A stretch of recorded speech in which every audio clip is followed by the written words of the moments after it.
মেয়েটি আবার ডাক দিল। এই যে আমার হবু বর শিমুল, আমাকে ফেলে একা চলে যেও না। মেয়েটা আবার নাম বলে কেন?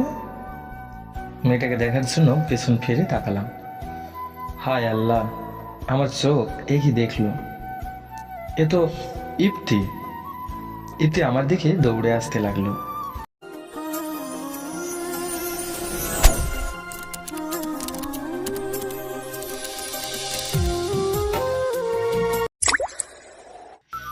এই মামা, রিক্সা থামা।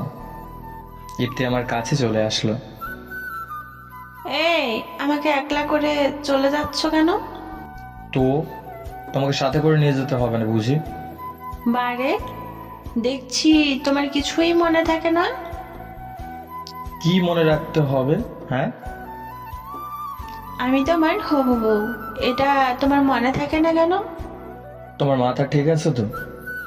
আমার মাথা ঠিকই আছে, তোমাকে ডাক্তার দেখাতে হবে। এই সরে বসো, আমি তোমার পাশে বসবো। তুমি আমার সাথে যাবে? এটা অসম্ভব। আমাকে না নিলে চিৎকার করব কিন্তু। এই কেমন মেয়ের পাল্লায় পড়লাম রে বাবা! এখন যদি চিৎকার করে তাহলে মান সম্মান সব চলে যাবে। তার চেয়ে পাশে বসতে দেওয়াই ভালো। রিক্সার এক পাশে সরে বসলাম। এমনি ইফতি আমার পাশে বসে পড়ল। এই তো আমার লক্ষ্মী হবু বর। আচ্ছা, তোমাকে কে বলেছে আমি তোমার হবু বর? তুমিই তো বলেছো। আমি কখন বললাম? বারে, তুমি তো দেখছি সবই ভুলে যাও। তবুও এটা কোন সমস্যা না, বিয়ের পর থেকে আমি তোমাকে সব মনে করিয়ে দেব। আল্লাহ, এই পাগলি মেয়ের হাত থেকে আমাকে রক্ষা করো। এই, কি বললে? কিছু না তো। আচ্ছা, তুমি আমাকে এটা বলো, আমি তোমাকে কখন বলছি তোমাকে বিয়ে করব? সেদিন আমাকে প্রপোজ করলে তোমার মনে নেই? হ্যাঁ, করেছি। বিয়ের কথা কখন বললাম? জোর করে বিয়ের কথা বলেছো। আমাকে জোর করে বিয়ে করতে হবে না, আমি তোমাকে এমনিই বিয়ে করতে রাজি আছি। আমি তো তখন মজা করে বলেছিলাম। তাহলে আমিও মজা করে তোমার আব্বু আম্মুকে বলে দিই। এই খবরদার, আব্বু আম্মুকে কিচ্ছু বলবে না। বলবো না, একটা শর্তে। কি শর্ত? এখন থেকে আমি যা বলবো তাই করতে হবে। এটা আমার সাথে অন্যায় করা হচ্ছে, আমি এটা মানবো না। আমি আবারও বলছি, আমার কথা শুনবে না বাড়ি ছাড়বে? কোনোটাই না। তাহলে তোমার আব্বু আম্মুকে সত্যি বলতে হবে। এই মামা, রিক্সা থামাও, আমি বাড়ি যাব। এখন বাড়ি যাবে কেন? তোমাদের বাড়ি ছাড়া করতে যাব। এখন গিয়ে যদি সত্যি সত্যি বলে দেয় তাহলে তো আমাদের বাড়ি ছাড়া করতে পারে। আমাকে কিছু একটা করতে হবে। হ্যাঁ, বুদ্ধি পেয়েছি। আমার ডান হাত দিয়ে ওর বাম হাত চেপে ধরলাম। এই, প্লিজ যেও না। আমি তোমার সব কথা শুনবো, কিন্তু বাসার কাউকে কিচ্ছু বলো না। এই তো, গুড বয়। এবার আমার হাতটা ছাড়ো। ওর হাতটা ছেড়ে দিলাম। আপাতত বাঁচা গেল। শোনো, তোমার প্রথম কাজ হলো আমার সাথে ভার্সিটিতে যাবে আর আসবে। আমাকে আর কি করতে হবে? আপাতত এটাই তোমার কাজ। আচ্ছা ম্যাডাম। ভার্সিটি পৌঁছে গেছি। রিক্সা থেকে নেমে ইপ্তিকে বললাম, ম্যাডাম, ভাড়াটা দিয়ে দিন। একটা নিরীহ মেয়ের কাছে ভাড়া চাইতে তোমার লজ্জা করে না? অপমানিত হয়ে নিজেই ভাড়া দিয়ে দিলাম। এই, তোমার ফোনটা দাও। আমার ফোন দিয়ে তুমি কি করবে? দিবে হ্যাঁ কি না বলো। এই মেয়ের এত সাহস আসলো কোথা থেকে বুঝতে পারলাম না। বিপদে যেহেতু পড়েছি তাই ওর কথা শুনতে হবে, এজন্য ফোনটা ওকে দিয়ে দিলাম। কিছুক্ষণ ফোন টেপাটেপি করে আমাকে দিয়ে দিল। এই যে ম্যাডাম, আমি চললাম। এই শোনো, কি? যাবার সময় আমাকে নিয়ে যাবে। এই মেয়ে, আমি তোমার বড়, তাই আমাকে আপনি করে বলবে। আমি তোমাকে তুমি করেই বলবো। তুমি কত কত ভালো শোনা যায়, তাই না? আসলে বিপদে পড়েছি, তা না হলে থাপ্পড় মেরে তোমার ভূত ছাড়াতাম। মারো থাপ্পড়, দেখি কত জোরে মারতে পারো। তোমার সাথে ফালতু প্যাঁচাল করার আমার সময় নাই বলে চলে আসলাম। বিপদের সময় হারামি বন্ধুগুলোকেও কাছে পাওয়া যায় না। ওদের এখন কোথায় খুঁজি? ফোন দিলেই তো ওদের পাওয়া যাবে। আসলে বিপদের সময় বুদ্ধিগুলো পালিয়ে যায়। হ্যালো ইমন, কোথায় তুই? আমি ভার্সিটির ছাদে আছি, তুই কোথায়? তুই ওখানেই থাক, আমি তোর কাছে আসছি। আচ্ছা। প্রায় দৌড় দিয়ে গিয়ে ইমনের কাছে গেলাম। দোস্ত, আমি তো একবারে শেষ। তোর আবার কি হলো? আর বলিস না, ওরা দুই বোন আমাকে ব্ল্যাকমেল করছে। কিভাবে? সকাল থেকে ঘটে যাওয়া ঘটনা ওদের বললাম। আমি বললাম সব তোদের জন্য হয়েছে। সেদিন আমাকে দিয়ে ওসব না করলে আমার এই অবস্থা হতো না। এখন বল আমি কি করব? দেরি কর, ভাবতে হবে। আচ্ছা ভাব, কিন্তু আমি এর উপায় চাই। তুই এক কাজ কর, ইপ্তিকে পটিয়ে ওর সাথে প্রেম কর, তাহলে হয়তো একটার হাত থেকে বাঁচবি। তোর মাথা ঠিক আছে তো? আমি করব প্রেম? এছাড়া আর কোনো উপায় দেখছি না।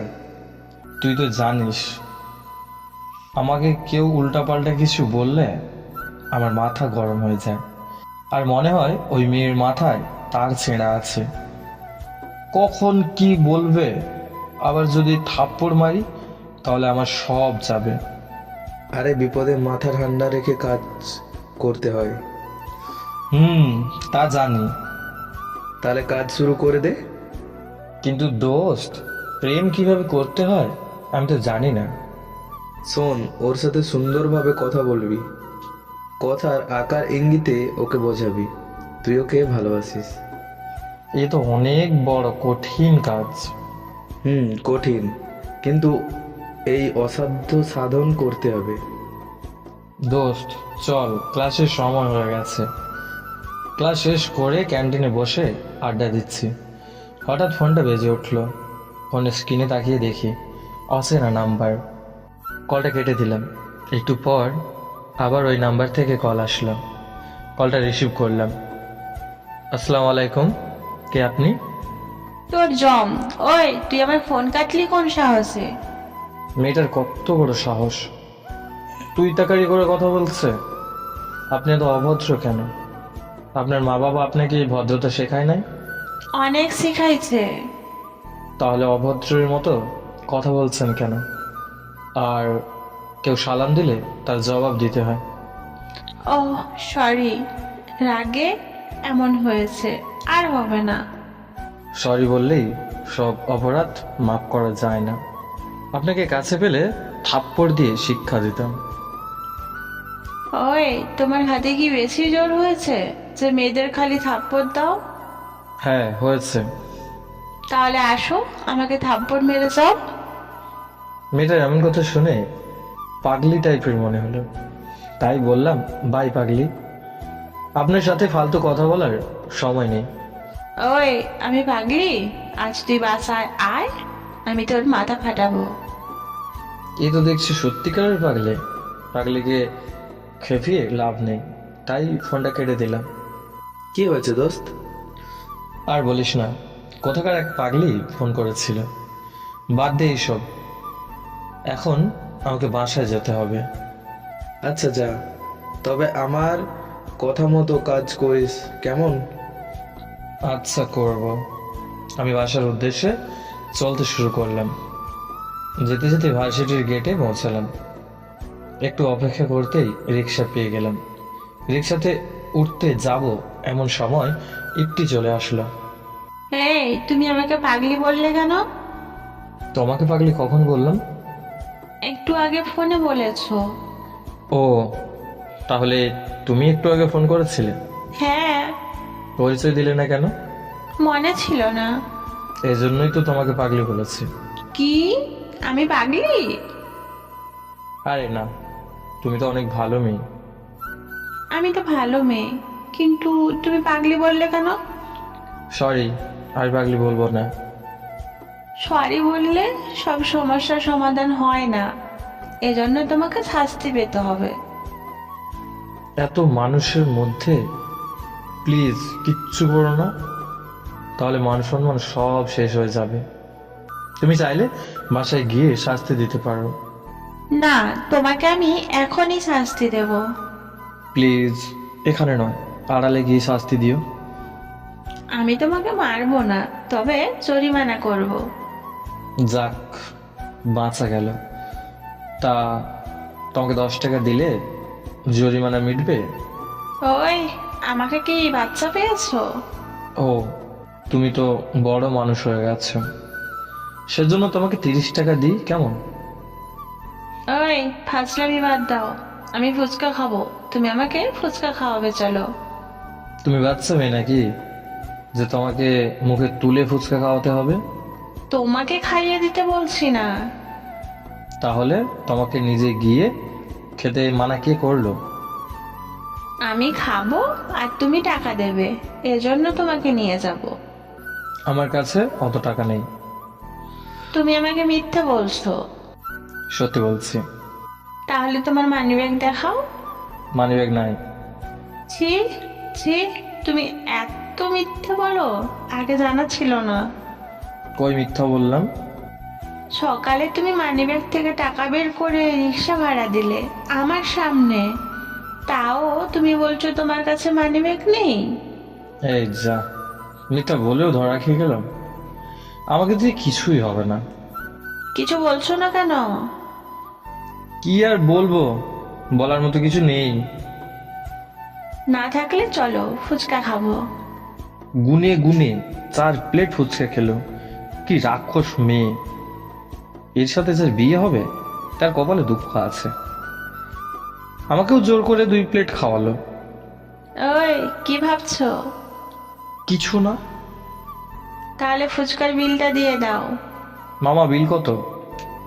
ফুচকার বিলের কথা শুনে মাথাটা গরম হয়ে গেল। আমার 7 দিনের হাত খরচের টাকা একদিনে শেষ করে দিল।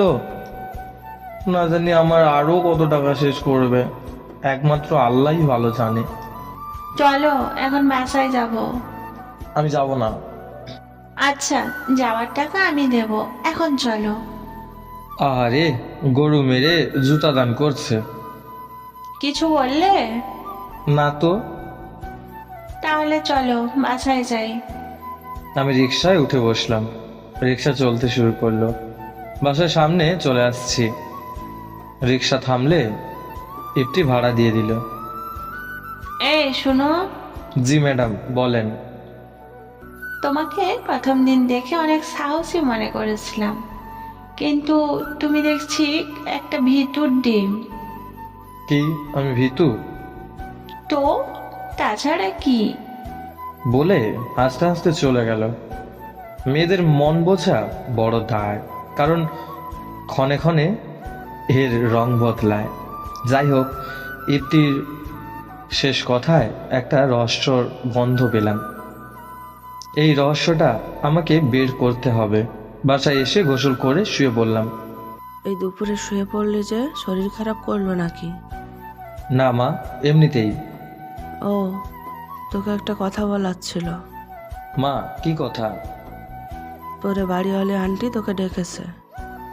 আন্টি আমাকে ডেকেছে? কেন? সেটা তো আমি বলতে পারবো না। ও আচ্ছা।